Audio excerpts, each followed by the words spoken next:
Assalamualaikum warahmatullahi wabarakatuh. Halo teman-teman. Kami dari kelompok 2 perencanaan pengajaran akan menjelaskan tentang perkembangan, perbedaan individu, minat dan kebutuhan siswa, aktivitas siswa dan motivasi. Berikut adalah yang pertama. Materi yang pertama adalah perkembangan. Apa itu perkembangan? Perkembangan adalah tumbuh kembang seorang individu manusia dari kecil sampai besar, baik itu dari fisik maupun mental, seperti itu. Nah, selanjutnya akan saya bahas perkembangan menurut ahli. Berikut adalah pendapat ahli. Nah, menurut ahli yang pertama yaitu Jean Piaget. Menurut Piaget, perkembangan kognitif merupakan suatu proses genetik, yaitu suatu proses yang didasarkan atas mekanisme biologis perkembangan sistem syaraf. Jadi, jika bertambahnya umur, pastinya orang juga pasti lebih memiliki pikiran yang lebih kompleks dan tergantung juga dari genetik orang tersebut. Saya akan menjelaskan lebih rinci lagi di slide selanjutnya.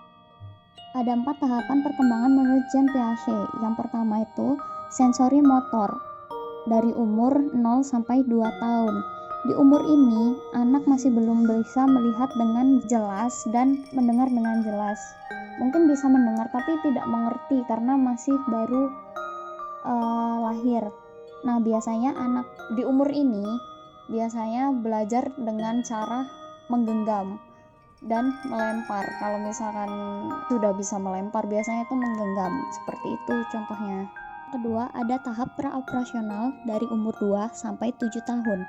Dalam tahap ini, anak tidak hanya mengenal benda dari menggenggam, tapi juga berbicara untuk menamai benda tersebut.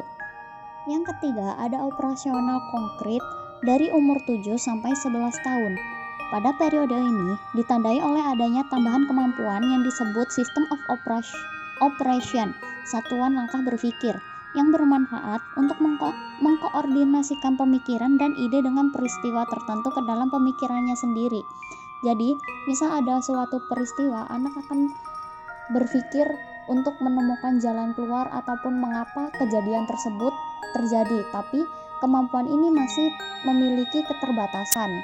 Nah, yang keempat, ada operasional formal dari umur 11 sampai 15 tahun. Dalam periode ini, seseorang remaja telah memiliki kemampuan untuk mengkoordinasikan secara baik, secara simultan maupun berurutan dua ragam kemampuan kognitif, yaitu satu, kapasitas menggunakan hipotesis, yang kedua, kapasitas menggunakan prinsip abstrak. Jadi, pada tahapan ini, remaja atau anak-anak yang telah tumbuh menjadi remaja dapat mengkaitkan suatu kejadian dengan kejadian lain dan menyimpulkan dari dua kejadian itu. Yang selanjutnya ada teori dari Vygotsky. Menurut Vygotsky, anak akan berkembang ketika belajar mendapat pengaruh besar dari orang tua dan orang-orang di sekitarnya. Teori ini sangat berbanding terbalik dengan teori milik Jean Piaget. Menurut Piaget, lebih ke anak itu sendiri, tidak ada bantuan dari orang lain. Sedangkan Vygotsky, orang-orang di sekitar, orang tua, guru, dan teman itu sangat berperan penting dalam perkembangan anak itu. Nah, yang menarik dari teori Vygotsky ini adalah ZPD atau konsep zona perkembangan proksimal. Apa sih ZPD itu? ZPD adalah anak yang mendapatkan tugas yang dirasa sulit bagi anak untuk dikerjakan sendiri. Akan tetapi, jika dibantu oleh orang dewasa atau orang yang terlatih, dalam kata lain guru, maka akan dapat mengerjakan tugas yang dirasa sulit tersebut. Nah, di situ sudah ada lingkaran-lingkaran nih. Nah, yang di dalam sendiri, yang lingkaran berwarna biru sendiri, itu adalah kondisi di mana anak itu bisa mengerjakan sesuatu dengan kemampuannya sendiri. Nah, lalu ada yang lingkaran di tengah. Di lingkaran tengah itu adalah anak mampu mengerjakan tugas itu dengan bantuan orang lain, dengan bimbingan orang lain. Jadi sebelumnya anak itu sebenarnya tidak bisa menjadi bisa dengan bimbingan orang dewasa maupun guru. Nah, lingkaran yang di luar itu apa sih? Lingkaran yang di luar adalah sesuatu hal yang tidak bisa dikerjakan oleh anak tersebut. Sebenarnya teori ini bisa berlaku lagi di lingkaran yang terluar. Jadi setelah anak itu mendapatkan bimbingan, pastinya kan akan menjadi bisa. Nah, di luar ini jika diberi bimbingan lagi, itu akan menjadi bisa. Seterusnya seperti itu, akan terus berkembang seperti itu. Teori selanjutnya ada teori dari Erik Erikson. Erik Erikson lebih ke prinsip-prinsip perkembangan psikologi dan sosial. Nah, Erik Erikson membagi 8 tahapan perkembangan manusia sebagai berikut. Yang pertama, ada percaya versus tidak percaya. Dari umur 0 sampai 18 bulan, tahap ini terjadi pada masa awal pertumbuhan seseorang dimulai. Pada tahap ini, seseorang akan mulai belajar untuk beradaptasi dengan sekitarnya. Pada usia 0 sampai 1 tahun, sepenuhnya bergantung pada orang lain, bukan? Perkembangan rasa percaya yang dibentuk oleh bayi tersebut berdasarkan kesungguhan dan kualitas menjaga atau yang merawat bayi tersebut. Nah, apabila bayi tersebut berhasil percaya kepada orang yang merawatnya, dia akan merasa nyaman dan terlindungi dalam kehidupannya. Akan tetapi, jika pengasuhnya tidak stabil dan emosinya terganggu, dapat menyebabkan bayi tersebut merasa tidak nyaman dan tidak percaya pada lingkungan sekitar. Yang kedua, ada kemandirian dan keraguan. Ini ada di usia 1-3 tahun. Pada masa ini, anak cenderung aktif dalam segala hal, sehingga orang tua dianjurkan untuk tidak terlalu membatasi ruang gerak serta kemandirian anak, namun tidak pula terlalu memberikan kebebasan melakukan apapun. Nah, pada tahap ini, anak sudah memiliki kemampuan untuk melakukan beberapa kegiatan secara mandiri, seperti makan, berjalan, atau memakai sandal. Pada tahap ini, orang tua diharap tidak terlalu mengekang karena akan membatasi kemandirian anak tersebut di masa yang akan datang, tapi tidak terlalu memberikan kebebasan pula. Nah, yang selanjutnya ada inisiatif dan rasa bersalah. Masa ini berlangsung pada umur 3 tahun sampai 6 tahun. Pada tahap ini, kemampuan motorik dan bahasa anak mulai matang, sehingga kemungkinan untuk mereka lebih menjadi agresif dalam mengeksplor lingkungan mereka, baik secara fisik maupun sosial. Pada masa ini, anak telah memasuki tahapan prasekolah. Ia sudah memiliki beberapa kecakapan dalam mengolah kemampuan motorik dan bahasa. Dengan kecakapan-kecakapan tersebut, anak terdorong melakukan beberapa kegiatan. Namun, karena kemampuan anak tersebut masih terbatas, ada kalanya dia mengalami kegagalan. Nah, kegagalan tersebut menyebabkan anak memiliki rasa putus asa.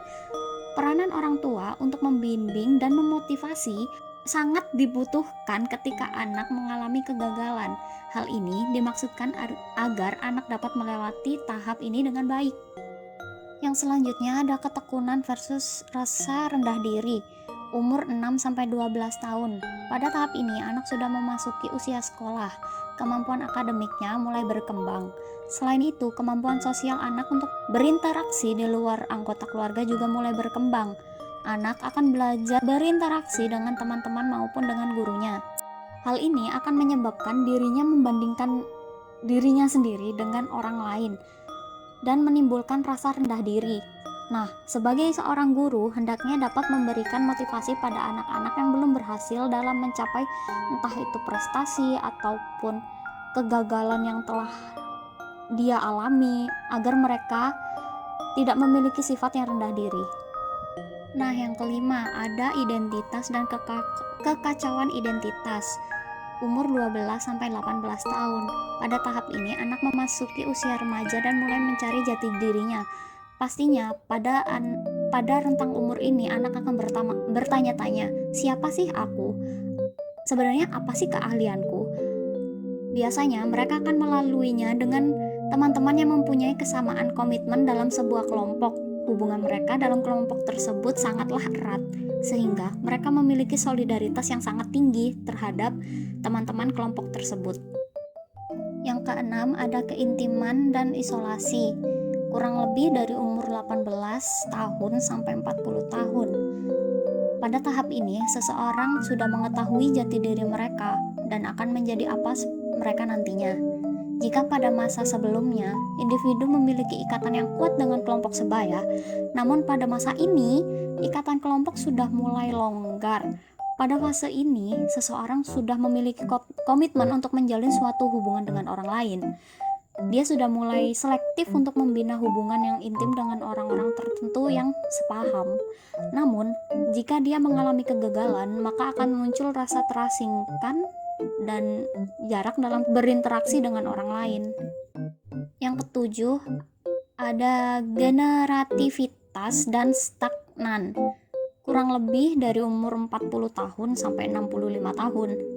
Pada masa ini, Erikson mengatakan bahwa generativitas adalah hal terpenting dalam membangun dan membimbing generasi berikutnya. Biasanya, orang yang telah mencapai fase generativitas melaluinya dengan membesarkan anak-anak mereka sendiri. Namun, krisis tahap ini juga dapat berhasil dilalui dengan melewati beberapa bentuk lain dari produktivitas dan kreativitas, seperti mengajar. Selama tahap ini, orang harus terus tumbuh. Jika mereka yang tidak mampu atau tidak mau memikul tanggung jawab ini, maka mereka akan menjadi stagnan atau egois. Yang terakhir atau yang kedelapan, ada integritas dan keputusasaan, kurang lebih 65 tahun ke atas. Seseorang yang berada pada fase ini akan melihat kembali kilas balik atau flashback kehidupan yang telah mereka jalani dan berusaha untuk menyelesaikan permasalahan-permasalahan yang belum terselesaikan. Penerimaan terhadap prestasi, kegagalan, dan keterbatasan adalah hal utama yang membawa dalam sebuah kesadaran bahwa hidup seseorang adalah tanggung jawabnya sendiri. Dan orang yang berhasil melewati tahap ini berarti ia dapat mencerminkan keberhasilan dan kegagalan yang pernah dialaminya. Individu ini akan mencapai kebijaksanaan meskipun saat menghadapi kematian. Keputusasaan dapat terjadi pada orang-orang yang menyesali cara mereka dalam menjalani hidup atau bagaimana kehidupan mereka telah berubah. Baik, selanjutnya ada perbedaan individu. Setiap individu memiliki karakteristik yang berbeda-beda. Perbedaan individu di antara anak didik merupakan hal yang tidak mungkin dihindari karena hampir tidak ada kesamaan yang dimiliki oleh manusia kecuali perbedaan itu sendiri. Perbedaan secara umum disebabkan oleh dua faktor, yakni faktor bawaan dan faktor lingkungan. Faktor bawaan merupakan faktor biologis yang diturunkan melalui waris genetik oleh orang tua. Faktor lingkungan yang menyebabkan terjadinya perbedaan individual, diantaranya status sosial ekonomi keluarga, budaya, dan urutan kelahiran. Berikut adalah faktor-faktor yang menyebabkan perbedaan di tiap individu. Yang pertama itu ada perbedaan biologis. Aspek biologis yang terkait langsung dengan penerimaan pembelajaran di kelas adalah kesehatan mata dan telinga. Nah, anak didik yang memiliki masalah tertentu dalam penglihatan dan pendengarannya akan mengalami masalah tersendiri dalam menerima pelajaran. Dalam hal ini, bila kondisi faktor-faktor lain adalah sama, maka anak yang sehat fisiknya secara menyeluruh akan lebih berpeluang untuk mencapai prestasi yang diinginkan. Dan sebaliknya, apabila kondisi anak kurang sehat, maka akan mengganggu proses pembelajaran yang sedang berlangsung. Maka dari itu, kesehatan fisik anak didik perlu mendapat perhatian serius dari guru. Tidak semua siswa mengikuti pembelajaran dengan kondisi fisik yang baik. Yang kedua itu ada perbedaan psikologis. Perbedaan psikologis pada siswa mencakup perbedaan dalam minat, motivasi, dan kepribadian. Ketiga faktor psikologi ini berkorelasi positif dengan hasil belajar yang dicapai. Dalam kondisi minat yang besar terhadap pelajaran, motivasi yang tinggi untuk belajar, dan kemampuan memori yang maksimal, maka hasil belajar yang dicapai juga akan maksimal. Perbedaan psikologis ini dapat dimanfaatkan oleh guru dalam pengelolaan kelas, terutama dalam penempatan anak di tempat duduk dan dalam pengelompokan. Anak yang memiliki minat dan motivasi yang rendah sebaiknya dimasukkan ke dalam kelompok anak yang memiliki minat dan motivasi yang tinggi, agar anak yang kurang termotivasi ini menjadi lebih termotivasi dengan adanya orang yang memiliki motivasi tinggi dalam kelompoknya. Selanjutnya ada perbedaan inteligensi. Inteligensi adalah kemampuan potensial umum untuk belajar dan bertahan hidup yang dicirikan dengan kemampuan untuk belajar, kemampuan untuk berpikir abstrak, dan kemampuan memecahkan masalah. Tiap anak memiliki tingkat inteligensi yang berbeda-beda. Perbedaan tersebut menambah keunikan dalam suatu kelas pembelajaran. Ada siswa yang dengan cepat mampu menyerap materi pembelajaran, dan ada siswa yang lambat dalam menyerapnya. Ada siswa yang mampu dengan cepat menyelesaikan suatu soal, dan ada juga yang lambat untuk menyelesaikannya. Intelektual atau pola pikir seseorang berkembang sejalan dengan pertumbuhan saraf otaknya. Karena berpikir pada dasarnya menunjukkan fungsi otak, maka kemampuan intelektual dipengaruhi oleh kematangan syaraf otak yang mampu menunjukkan fungsinya secara baik. Yang keempat ada perbedaan bakat. Bakat mencakup kemampuan dalam penginderaan, ketepatan dan kecakapan dalam menangkap makna, kecepatan dan ketepatan bertindak, serta kemampuan berpikir inteligen. Bakat yang dimiliki seseorang individu akan mampu menunjukkan kelebihan dalam bertindak dan menguasai serta memecahkan masalah dibandingkan dengan orang lain. Karena siswa yang belajar sesuai dengan bakatnya akan lebih mudah menerima dan menguasai materi pembelajaran jika dibandingkan dengan siswa yang tidak berbakat dalam mata pelajaran tertentu. Ya, meskipun siswa yang tidak berbakat juga sangat dimungkinkan untuk menerima materi pembelajaran dengan baik, tapi pada akhirnya yang akan menerima pelajaran tersebut dengan baik adalah siswa yang berbakat dalam pelajaran tersebut. Yang terakhir adalah perbedaan latar belakang. Perbedaan latar belakang yang meliputi perbedaan sosioekonomi dan sosiokultural amat penting artinya bagi perkembangan anak. Akibatnya, anak-anak pada umur yang sama tidak selalu berada pada tingkat kesiapan yang sama dalam menerima pengaruh dari luar yang lebih luas. Sebagai contoh, dalam tingkat kesiapan menerima pengaruh dari luar yang lebih luas, anak dengan latar belakang sosial ekonomi yang memadai sudah memiliki kesiapan yang lebih matang dibanding dengan anak dengan sosial ekonomi yang kurang. Tetapi dalam segi motivasi, anak dengan sosial ekonomi yang kurang lebih memiliki motivasi yang tinggi dibanding dengan anak dengan latar belakang sosial ekonomi yang sudah memadai. Alasannya karena anak dengan sosial ekonomi yang kurang ini memiliki kemauan yang tinggi untuk mengubah nasib dirinya dan keluarganya. Minat adalah perhatian yang mengandung unsur-unsur perasaan. Minat merupakan dorongan atau keinginan dalam diri seseorang terhadap objek tertentu. Apabila seorang siswa tidak memiliki minat untuk belajar, maka siswa tersebut juga tidak ada motivasi untuk belajar. Begitu pula sebaliknya, minat akan timbul dari dalam diri siswa jika ia mau belajar. Maka siswa tersebut akan termotivasi untuk terus belajar dan mendapatkan hasil belajar yang baik dan bentuk prestasi belajar yang baik juga. Fungsi minat. Yang pertama, minat melahirkan perhatian yang serta-merta. Perhatian dapat dibedakan menjadi dua, serta-merta dan dipaksakan. Minat yang serta-merta tumbuh secara spontan, wajar, mudah bertahan, tumbuh tanpa paksaan dan kemauan dalam diri seseorang. Minat yang dipaksakan harus menggunakan daya untuk berkembang dan kelangsungannya. Bagaimanapun juga, itu adalah sesuatu yang dipaksakan. Yang kedua, minat memudahkan terciptanya konsentrasi. Perhatian yang dipaksa harus menggunakan tenaga untuk melakukannya sampai akhir atau untuk melakukannya. Hal ini berpengaruh juga terhadap kemampuan untuk berkonsentrasi. Pinkel mengatakan, hal ini dapat terjadi karena konsentrasi merupakan pemusatan tenaga dan energi psikis dalam menghadapi suatu objek. Dalam hal ini, peristiwa belajar mengajar di dalam kelas.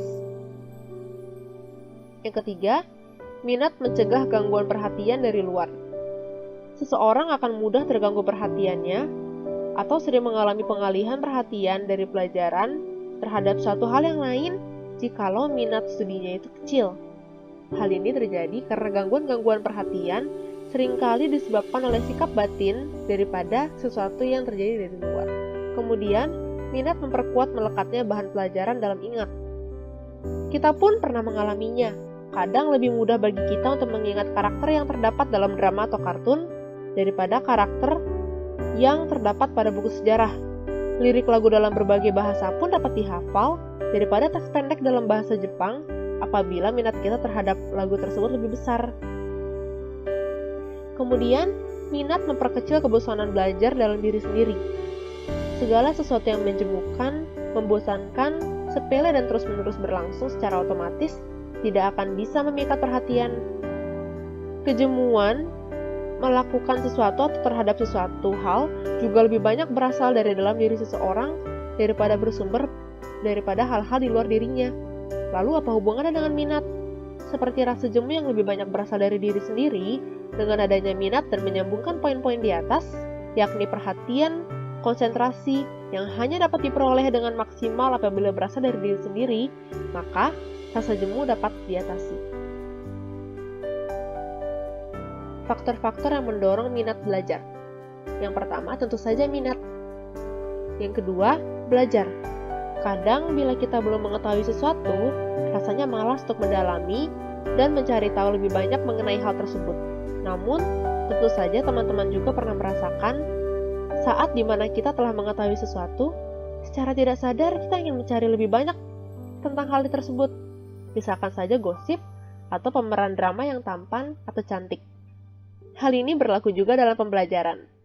Singgih De Gunarsa dan Nyonya Singgih Dege berkata bahwa minat belajar akan timbul dari sesuatu yang diketahui, dan kita dapat mengetahui sesuatu dengan belajar. Karena itu, semakin banyak belajar, semakin luas pula bidang minat belajar. Berikutnya, ada bahan pelajaran dan sikap guru. Minat belajar mempunyai pengaruh yang sangat besar terhadap belajar, karena bila bahan pelajaran yang dipelajari tidak sesuai dengan minat belajar siswa, maka siswa tidak akan belajar dengan sebaik-baiknya, karena tidak ada daya tarik baginya. Kurt Singer mengatakan bahwa guru yang berhasil membina kesediaan belajar murid-muridnya berarti telah melakukan hal-hal yang terpenting yang dapat dilakukan demi kepentingan murid-muridnya. Karena itu, guru harus peka terhadap situasi kelas. Ia harus mengetahui dan memperhatikan akan metode-metode mengajar yang cocok dan sesuai. Berikutnya ada keluarga. Sebagai lingkungan masyarakat pertama yang diketahui oleh siswa, maka sifat, kebiasaan, dan nilai dalam keluarga sangat berpengaruh dalam menentukan minat belajar siswa. Bagaimanapun juga, dukungan perhatian dan bimbingan dari keluarga berasal khususnya pertama dari orang tua. Kemudian ada teman pergaulan. Pergaulan seseorang berpengaruh terhadap arah minat belajar teman-temannya. Terlebih bagi remaja yang dalam tahap mencari tahu jati dirinya dengan rasa ingin diterima oleh sekelilingnya yang besar. Kemudian ada lingkungan. Pengalaman siswa dari lingkungan di mana mereka tinggal sangat berpengaruh karena lingkungan sangat berperan dalam pertumbuhan dan perkembangan anak. Lingkungan keluarga yang mengasuh dan membesarkan anak, sekolah tempat mendidik, masyarakat tempat bergaul, juga tempat bermain sehari-hari dengan keadaan alam dan iklimnya. Cita-cita. Cita-cita juga dapat dikatakan sebagai perwujudan dan minat belajar seseorang. Dari minat belajar seseorang. Bagi siswa yang sudah memiliki cita-cita, siswa tersebut akan menaruh perhatian lebih terhadap hal-hal yang akan mengantarkannya menuju cita-cita yang akan senantiasa dikejar dan diperjuangkan olehnya. Bakat atau kemampuan. Jika ia dipaksakan untuk menyukai sesuatu yang lain, kemungkinan ia akan membencinya atau merupakan suatu beban bagi dirinya, dibandingkan jika ia menyukai hal tersebut. Hobi. Sama seperti bakat atau kemampuan, seseorang yang memiliki hobi terhadap bahasa, maka secara tidak langsung dalam dirinya timbul minat belajar untuk menekuni ilmu bahasa. Media massa. Media massa berperan terhadap minat anak-anak, terlebih pada saat pandemi seperti ini. Hal ini karena media massa bersifat menarik dan merangsang khayalak untuk memperhatikan dan meniru apa yang dilihat, didengar, dan diperoleh darinya. Fasilitas penting untuk mendorong minat siswa, karena fasilitas yang mendukung upaya pendidikan lengkap, maka timbul juga minat belajar anak untuk menambah wawasannya. Indikator minat belajar. Yang pertama adalah perhatian. Perhatian adalah konsentrasi atau aktivitas jiwa terhadap pengamatan, pengertian, dan sebagainya. Hal-hal yang dapat menarik perhatian adalah hal-hal yang susah dikenal, yang aneh, yang mencolok, sesuai dengan perkembangan jiwa, sesuai dengan minatnya, dan sesuai dengan cita-citanya. Minat belajar ini ditunjukkan dengan rasa keingintahuan, melakukan dengan sungguh-sungguh dan partisipasi aktif dalam kegiatan belajar. Dalam Minano Nihongo Chukyu 1 halaman 2, kita dapat melihat sakubon tentang tatami atau tatamizer. Istilah tatamizer bagi banyak dari kita mungkin baru pertama kali kita ketahui, walaupun arti dari tatami sendiri sudah kita ketahui. Dengan mengolah ketidaktahuan tersebut menjadi sebuah bahan bacaan untuk dipelajari, banyak dari kita mungkin menjadi lebih penasaran dan dengan serius berusaha memahami sakubun tersebut. Kemudian ada kesukaan. Setiap orang memiliki kesukaannya masing-masing, dan hal tersebut dapat mempengaruhi dan menumbuhkan rasa senang, kegemaran, serta rasa menerima. Berikutnya adalah kemauan. Pada akhirnya, semua jatuh di kemauan orang tersebut. Hal ini karena kemauan adalah fungsi jiwa untuk meraih sesuatu. Ini adalah kekuatan yang berasal dari dalam yang mempengaruhi dorongan, hasrat, dan harapan mencoba. Kita semuanya pernah mendengar bahwa ujung-ujungnya, kalau misalnya dia nggak mau, ya nggak bakal bisa. Begitu juga dengan minat belajar. Kebutuhan belajar. Pemenuhan dan ketidakpenuhan kebutuhan pada umumnya berdampak pada sikap dan perilaku seseorang, termasuk juga kebutuhan belajar. Hal ini karena menurut Despita, adanya suatu kebutuhan dan tingkah laku manusia mengarah pada pencapaian tujuan yang dapat memenuhi atau memuaskan kebutuhan tersebut. Maslow kemudian menambah bahwa siswa yang telah memuaskan satu tingkat kebutuhan akan ingin bergeser ke tingkat yang lebih tinggi. Seperti apa tingkat kebutuhan tersebut? Yang pertama ada psychological needs. Yang pertama ini adalah kebutuhan yang paling dasar, yaitu kebutuhan fisiologi, sandang, pangan, dan papan. Kemudian ada safety needs. Safety needs adalah kebutuhan untuk merasa aman, baik secara fisik maupun secara mental, seperti kebebasan dari rasa takut, stres, dan lainnya. Dalam perkuliahan, kita biasanya memulai semester baru dengan kontrak perkuliahan. Hal ini dapat memuaskan kebutuhan level ini karena memberi mahasiswa dan dosen perasaan stabilitas atas jaminan kerja. Kemudian di tingkat berikutnya ada social needs. Ini adalah kebutuhan untuk merasakan kasih sayang sekaligus perasaan memiliki dan dimiliki. Seperti yang kita ketahui, manusia adalah makhluk sosial. Kita membutuhkan perasaan untuk merasa dibutuhkan dan dianggap sebagai bagian dari masyarakat. Dalam dunia pendidikan, kebutuhan ini dapat dipenuhi dengan memberikan kesempatan murid untuk bersosialisasi dalam sebuah diskusi, kerja kelompok, atau kerja berpasangan. Esteem needs. Setelah kebutuhan fisiologis, keamanan, serta sosial terpenuhi, maka mereka akan memiliki kebutuhan untuk dihargai. Ini adalah kebutuhan atas keinginan untuk berprestasi dan dihormati serta diakui orang lain melalui perhatian, reputasi, ketenaran, dan lainnya.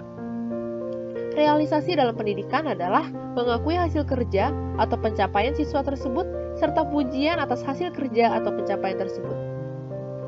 Yang terakhir adalah self-actualization needs. Kebutuhan terakhir adalah kebutuhan untuk mengaktualisasikan diri. Kebutuhan ini adalah kebutuhan untuk membuktikan dan menunjukkan diri kepada orang lain. Penting bagi guru untuk memberikan kesempatan kepada siswanya untuk mengaktualisasikan diri, yaitu dengan cara memberi siswa kesempatan menggunakan keterampilan dan kemampuan yang dimiliki oleh para siswa, atau dengan tantangan yang dapat membantu mereka belajar dan berkembang. Seperti yang teman-teman bisa lihat, kegiatan belajar di sekolah pada prinsipnya juga merupakan manifestasi pemenuhan kebutuhan-kebutuhan individu tersebut.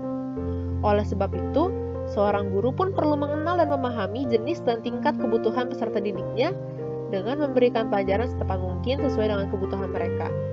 Karena perlu diingat, kebutuhan setiap orang berbeda, sehingga apabila bagi suatu siswa Cotesto sudah cukup untuk membuktikan kemampuan dirinya, bagi siswa yang lain, tugas yang bersifat praktek baru dapat memenuhi kebutuhan yang sama. Peserta didik pun mempunyai kebutuhan sendiri. Yang pertama adalah kebutuhan primer siswa, yaitu seragam sekolah, peralatan menulis, beserta buku dan tas, dan buku cetak untuk setiap mata pelajaran. Kebutuhan sekunder siswa adalah makanan dan minuman, juga alat komunikasi. Kebutuhan tersier siswa ada alat transportasi dan alat teknologi penunjang kegiatan belajar.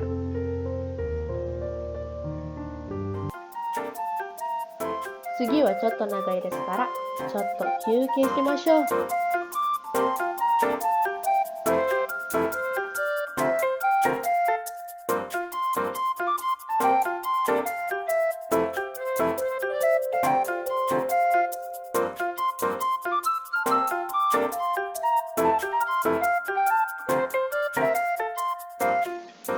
Oke, mari kita lanjutkan. Aktivitas siswa. Aktivitas memiliki arti segala sesuatu yang dilakukan atau kegiatan yang terjadi, baik secara fisik maupun non-fisik. Sedangkan aktivitas siswa memiliki arti segala kegiatan yang dilakukan dalam proses interaksi dalam rangka mencapai tujuan belajar. Karena belajar adalah proses perubahan tingkah laku, berkat pengalaman dan latihan, maka aktivitas belajar harus dapat menggunakan seluruh potensi individu, atau dalam konteks ini siswa, sehingga perubahan tersebut terjadi. Ada bermacam aktivitas belajar siswa, yaitu yang pertama kegiatan visual, yaitu kegiatan yang mengandalkan indera penglihatan saja. Yang kedua, kegiatan lisan atau oral, seperti kaiwa, memberikan pendapat atau diskusi. Kegiatan mendengarkan, yaitu listening atau chokai. Kegiatan menulis, seperti sakubun, membuat rangkuman atau tes. Kegiatan menggambar, kegiatan membuat grafik, diagram, gambar atau pola. Kegiatan motorik, yaitu kegiatan seperti mencoba membuat percobaan atau bermain. Kegiatan mental, yaitu kegiatan menanggapi, mengingat dan menganalisis. Serta yang terakhir kegiatan emosional, yaitu kegiatan yang berhubungan dengan perasaan, seperti bosan, gembira, berani, dan lainnya. Faktor-faktor yang dapat mempengaruhi aktivitas belajar siswa ada dua, yaitu internal dan eksternal. Faktor yang internal adalah faktor yang berasal dari dalam diri sendiri atau kemampuan. Faktor ini dibagi lagi menjadi dua, yaitu fisiologi dan psikologi. Faktor fisiologi adalah faktor yang secara langsung berhubungan dengan kondisi fisik siswa dan panca indera. Untuk kegiatan mengajar-ajar berlangsung dengan baik, untuk kegiatan ajar-mengajar berlangsung dengan baik, diperlukan kondisi fisik yang baik pula. Dan untuk yang psikologi adalah faktor yang berhubungan dengan kejiwaan siswa, yaitu perhatian, pengamatan, tanggapan, fantasi, ingatan, bakat, berpikir, dan motif. Kemudian ada faktor eksternal, yaitu faktor yang timbul dari luar diri siswa, sering dikatakan sebagai faktor sosial. Guru wajib mampu dalam memilih jenis aktivitas belajar yang tepat terhadap materi pembelajaran. Dari penyesuaian antara jenis aktivitas dan materi ini, baru dapat dikembangkan ke model, metode, hingga media pembelajaran yang dapat digunakan. Kemudian terakhir ada motivasi belajar. Motivasi belajar adalah seluruh daya penggerak psikis yang ada dalam diri individu siswa yang dapat memberikan dorongan untuk belajar demi mencapai tujuan dari belajar tersebut. Peran dan fungsi motivasi belajar. Yang pertama, peran motivasi belajar dalam menentukan penguatan belajar. Pada saat siswa dihadapkan pada suatu masalah yang menentukan pemecahan dan hanya dapat dipecahkan berkat bantuan hal-hal yang pernah dilakui. Peran motivasi dalam memperjelas tujuan belajar. Anak tertarik belajar sesuatu apabila hal itu dapat dinikmati manfaatnya. Motivasi menentukan ketekunan belajar. Motivasi berfungsi sebagai penggerak yang menggerakkan usaha anak untuk belajar dengan baik dan tekun. Kemudian, Ada macam-macam motivasi belajar. Yang pertama intrinsik dan kedua adalah ekstrinsik. Motivasi intrinsik adalah motivasi yang berasal dari dalam. Individu yang memiliki motif ini akan selalu ingin maju karena memiliki keinginan positif bahwa yang akan dipelajari akan berguna di masa yang akan datang. Sedangkan motivasi ekstrinsik adalah motivasi yang berasal dari luar. Bisa dari teman-temannya, bisa dari media yang ia tonton, bisa dari keluarga, dan lain-lainnya. Kemudian ada faktor yang dapat mempengaruhi motivasi belajar. Yang pertama dari Slamento. Slamento mengatakan bahwa faktor-faktor ini dipengaruhi oleh 3 komponen. Yang pertama ada dorongan kognitif, yaitu kebutuhan untuk mengetahui, mengerti, dan memecahkan masalah.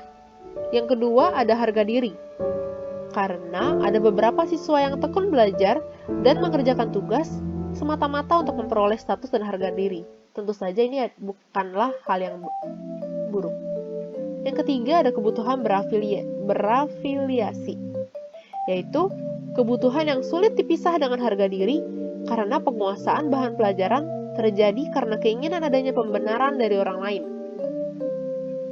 Syamsu Yusuf berpendapat lain. Menurutnya ada 2 faktor, yaitu internal dan eksternal. Faktor fisik, yaitu faktor kesehatan dan fungsi fisik seperti panca indera, dan faktor psikologis, yaitu faktor yang mendorong atau menghambat aktivitas belajar pada siswa. Yang kedua ada faktor eksternal. Ada faktor non-sosial. Ini adalah faktor yang meliputi keadaan udara, waktu, tempat, dan aktivitas belajar. Ada juga faktor sosial, yaitu faktor manusia. Proses belajar akan berlangsung dengan baik apabila guru memberikan suasana yang menyenangkan untuk para siswa. Lalu, bagaimana caranya menumbuhkan motivasi belajar? Ada berbagai cara. Yang pertama, pemberitahuan angka atau hasil.